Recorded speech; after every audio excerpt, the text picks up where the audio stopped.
ഉപ്പതറയിലെ നാലംഗ കുടുംബത്തിന്റെ ആത്മഹത്യയ്ക്ക് കാരണക്കാരെന്ന് കുടുംബം ആരോപിക്കുന്ന കട്ടപ്പനയിലെ കല്ലട എന്ന ധനകാര്യ സ്ഥാപനത്തിലേക്ക് ഡിവൈഎഫ്ഐ മാർച്ച് നടത്തി. സ്ഥാപനത്തിനുള്ളിൽ പ്രവേശിക്കാൻ ശ്രമിച്ച പ്രവർത്തകരെ പോലീസ് ബലം പ്രയോഗിച്ച് തടഞ്ഞു. കുടുംബത്തിന്റെ ആത്മഹത്യയ്ക്ക് ഉത്തരവാദികളായവർക്കെതിരെ കൊലക്കുറ്റത്തിന് കേസെടുക്കണമെന്ന് സമരം ഉദ്ഘാടനം ചെയ്ത ഡിവൈഎഫ്ഐ ജില്ലാ സെക്രട്ടറി രമേശ് കൃഷ്ണൻ ആവശ്യപ്പെട്ടു. കട്ടപ്പന പഴയ ബസ് സ്റ്റാൻഡിൽ നിന്നും പ്രകടനമായിട്ടാണ് പ്രവർത്തകർ എത്തിയത്. സ്ഥാപനത്തിലേക്ക് തള്ളിക്കയറാൻ ശ്രമിച്ച പ്രവർത്തകരെ പോലീസ് ബലം പ്രയോഗിച്ച് തടഞ്ഞു.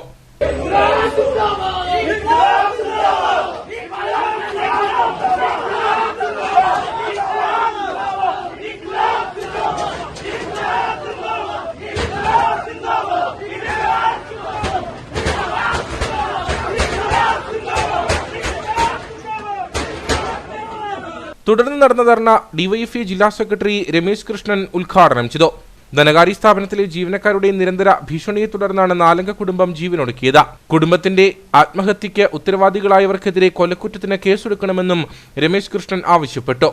ഇത് ഈ നാട്ടിൽ ഏതെങ്കിലും ഒരു കുടുംബത്തെ മാത്രം ബാധിക്കുന്ന വിഷയമല്ല. ഈ നാട്ടിലെ സ്വകാര്യ ധനകാര്യ സ്ഥാപനങ്ങൾ നടത്തിക്കൊണ്ടിരിക്കുന്ന കൊള്ളയും അതോടൊപ്പം തന്നെ ചൂഷണവും അവസാനിപ്പിക്കേണ്ടത് ഈ നാടിന്റെ പൊതു ആവശ്യമായി മാറിക്കൊണ്ടിരിക്കുകയാണ്. ആളുകളുടെ സാമ്പത്തിക പ്രയാസത്തെ ചൂഷണം ചെയ്തുകൊണ്ട് അവർക്ക് വായ്പ നൽകുകയും വായ്പ നൽകുന്ന ഘട്ടത്തിൽ വലിയ മോഹനസുന്ദര വാഗ്ദാനങ്ങളെല്ലാം നൽകിക്കൊണ്ടാണ് വായ്പകൾ നൽകുന്നത്.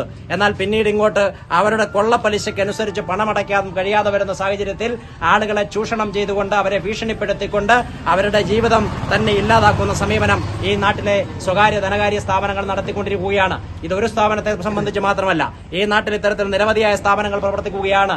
ഈ നാട്ടിലെ സ്വകാര്യ ധനകാര്യ സ്ഥാപനങ്ങൾ കടന്നു വന്നുകൊണ്ട് വലിയ നിലയിൽ പ്രത്യേകിച്ച് ഇടുക്കി അടക്കമുള്ള ജില്ലകളിൽ നടത്തിക്കൊണ്ടിരിക്കുന്ന ഈ ചൂഷണം അവസാനിപ്പിക്കാൻ വേണ്ടി തുടർച്ചയായ പ്രക്ഷോഭങ്ങൾക്ക് ഡിവൈഎഫ്ഐ നേതൃത്വം കൊടുക്കും. ജില്ലാ പ്രസിഡന്റ് എസ് സുധീഷ് അധ്യക്ഷനായിരുന്നു. സംസ്ഥാന കമ്മിറ്റി അംഗം ബി അനൂപ്, ജില്ലാ സെക്രട്ടേറിയറ്റ് അംഗങ്ങളായ ഫൈസൽ ജാഫർ, ആൽവിൻ വടശ്ശേരി, എസ് രാജേഷ്, തേജസ് കെ ജോസ്, ജില്ലാ കമ്മിറ്റി അംഗങ്ങളായ ജോബി എബ്രഹാം, രേഷ്മ ചാക്കോ തുടങ്ങിയവർ സംസാരിച്ചു.